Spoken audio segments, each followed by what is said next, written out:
Hello mga kalendi and welcome back to my YouTube channel.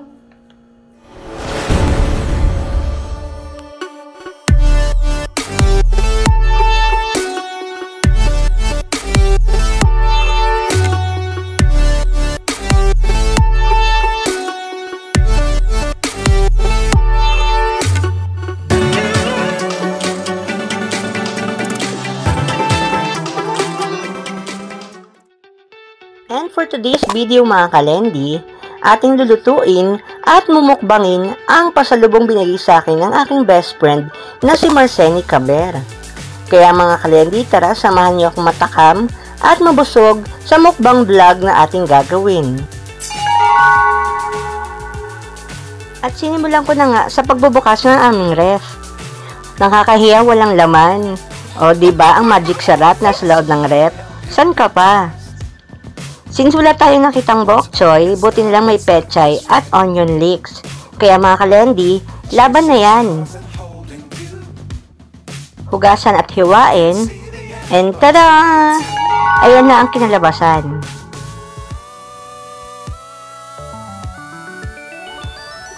Magsindi ng apoy. Magpakulo ng tubig para i-blanch yung ating pechay.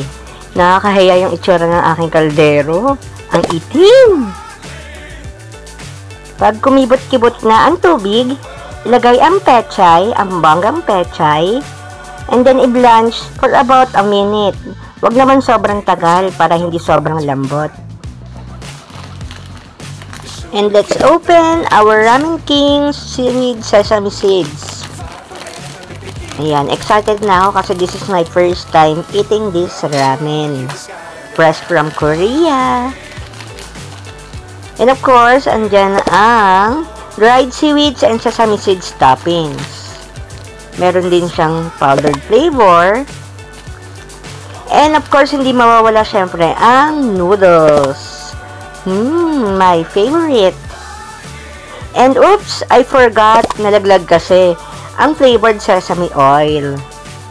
So, let's start our cooking. Of course, magpapakulo muna tayo ng 500 ml ng tubig. Once kumulo na siya, ilalagay na natin ang ating noodles. I'm so excited! Really? Kayo ba? Marunong ba kayo magbasa ng Korean? Okay, so ako medyo lang. Ang nakalagay dun sa ibabaw is ramyonhang. The rest, parang nahirapan na ako. Pag kumulo na, ayan, syempre of course, halu-haluin. Antayin lang lumambot yung noodles. Kayo ba? Gusto nyo ba yung sobrang lambot na noodles? Ako kasi gusto talaga yung medyo saggy talaga siya. Sa bagay, kanya-kanya naman tayong reference. And then, pag medyo malambot na, ilagay na natin yung ating flavored oil, which is sesame oil. Then, after the oil, ilalagay na rin natin ang ating flavored powder.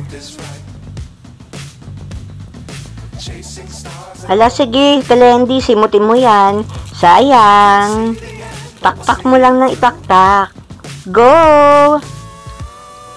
Okay, so pag natapos na natin ilagay ang ating flavored powder, ayan, haluin na siya. Halu-haluin. Ayan, sige, haluin mo pa.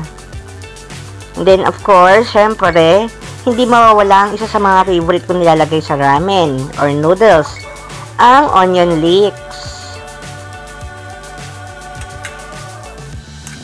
And then, let's mix it again para mag-incorporate yung lasa ng onion leeks dun sa sabaw ng ating ramen. Then, after nito, syempre, hindi makukumpleto ang ramen natin kung wala tayong ilalagay na itlog. Then, hayaan lang natin siyang maluto for a minute. And, our ramen is ready!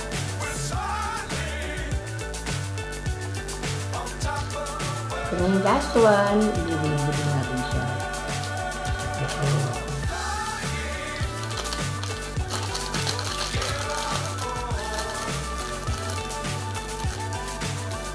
And ready to eat.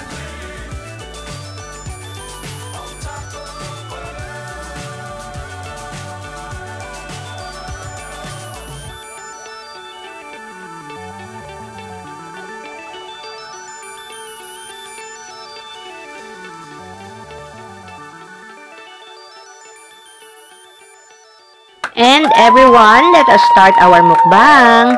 여러분, 잘 먹겠습니다.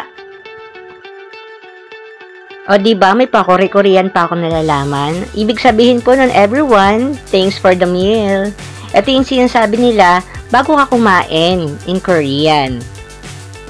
At ayun na nga, bukod sa ating ramen, what I have here is yung kanilang traditional dried seaweed. Of course, fresh from Korea. Ito yung kilala natin as nori, na kadalasan pinambabalot natin sa bibimbap or sa mga sushi or maki. And of course, syempre hindi mawawala ang ating fish cake sausage. And it was very yummy. Mashida. And of course, para hindi naman tayo mabulunan, syempre meron din tayong gulaman on the side. So everyone mga kalendi, enjoy! Again, thank you very much Marcenica Bear dito sa napakasarap na pasalubong. And oops, kala ko kung sino na yung kumakatok. May bisita. Yung pala, Shopee lang pala. And to continue our mukbang, ako lang ba yung ganito, yung gustong-gustong may kung anong inilalagay sa nori or sa kung ano pa man na binabalot? At ini-enjoy ang parehong lasa? Syrup kaya? Nomo mashida.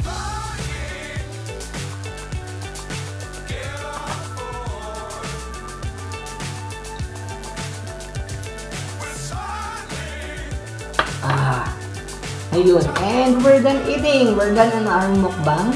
And as you can see mga kalendi, ubos na siya. Ayan. So I hope na na-enjoy ninyo at nabusog din kayo sa pagmumukbang natin. And again, thank you very much Marcenica Ver dito sa pasalubong mo. Ayan. Korea vibes talaga. Korea feels. Korea heart. Ano sabi ko? Ayan. So everyone mga kalendi, please like and share this video. And comment na rin para mas maganda ang ating bandingan.